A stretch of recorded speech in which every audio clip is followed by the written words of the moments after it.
Yeah, no problem. So my name's Tom. I am the primary school manager here at Chesterfield Community Trust.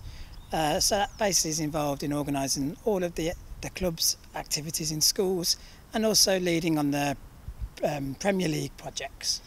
And what sort of stuff is it that you actually get up to on a day-to-day basis then? So just talk us through like what your day would be today or next week. What sort of stuff do you get up to? So our day-to-day would essentially be mostly lunch clubs and after-school clubs, and they can be for girls only, they can be for football teams, they can be for children who are just starting to get into football. Maybe they want to come along, improve their skills so that they can then play for their team, and just anybody that wants to come and do some football after school. Lunch clubs, we help the ladies organise activities on the playground. That can be in the form of football, or it doesn't have to be football. It can be other opportunities as well. And then we have lots of intervention programmes with the Premier League Primary Stars as well.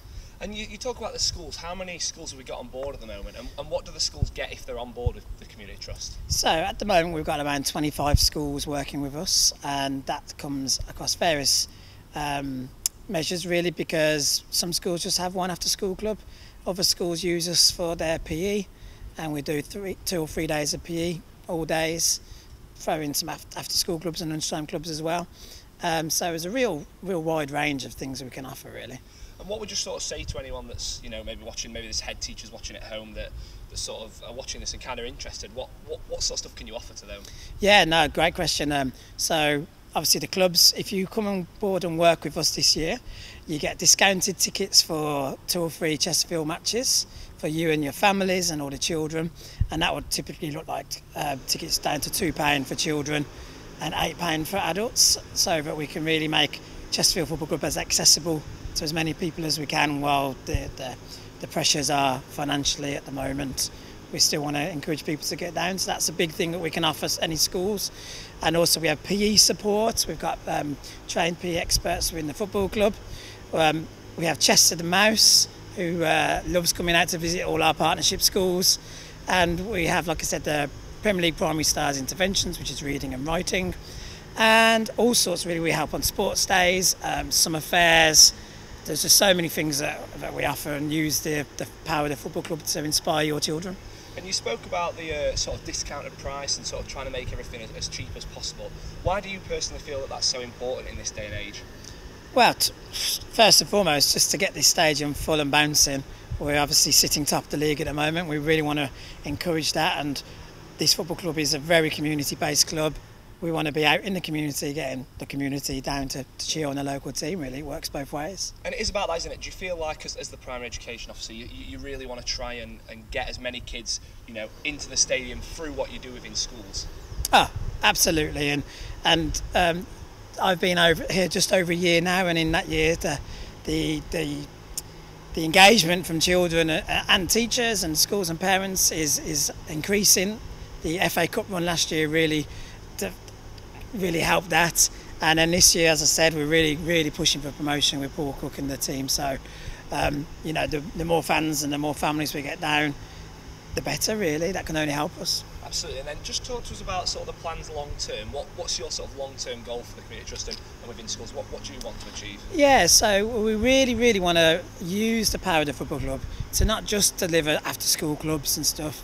I've mentioned the Premier League Primary Stars, which is an intervention programme where we used reading and writing.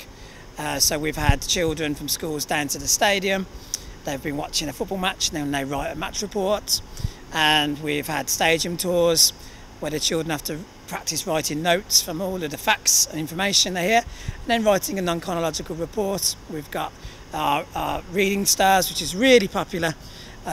6 to 8 weeks of interventions for small groups of children who might struggle just to engagement with the reading, and part of that programme was to come down here and read in the stadium. So yeah, using the power of the football club to really help the community. And how proud are you of what's gone on over since you've been here, and how proud are you of what the Community Trust are trying to achieve? Oh, really proud, really proud. So as a qualified teacher myself of 8 years in Key Stage 2, I feel really valued here, and the work I'm doing now is going into these schools. It's fantastic, and if I said to our chairman and CEOs, can we bring a group of children down to do this, they're all for it, and they actually actively go and say, can we do anything with the schools? So it's great to work in a place like that. And how important do you feel that is, the sort of bond between the trust and the football club? It's not always been like that, and now it's, really is everything that we do over on the community trust side is involved in the football side. How important do you feel that is? Massive, and I think you can tell from being kind of a stranger coming into the football club just in the year and a bit I've been here, how everybody's pulling in the same direction. Everybody's in the same sheet, from the fans, schools, parents, and the team, and we're doing well, and let's hope it continues. And how can anyone at home, so like we spoke about earlier, the head teachers or the teachers at home that sort of don't have this within their schools and maybe are interested, how can they get in contact with us, and where would you send them? Yeah, the best way to get in touch will be through my email, which is Tom Keenan, that's K-E-E-N-A-N, at spyrightstrust.org.uk, or you can drop a Facebook message and that will get forwarded to me, and that will probably be the best way, and we can work out a package that suits the needs of your school, really.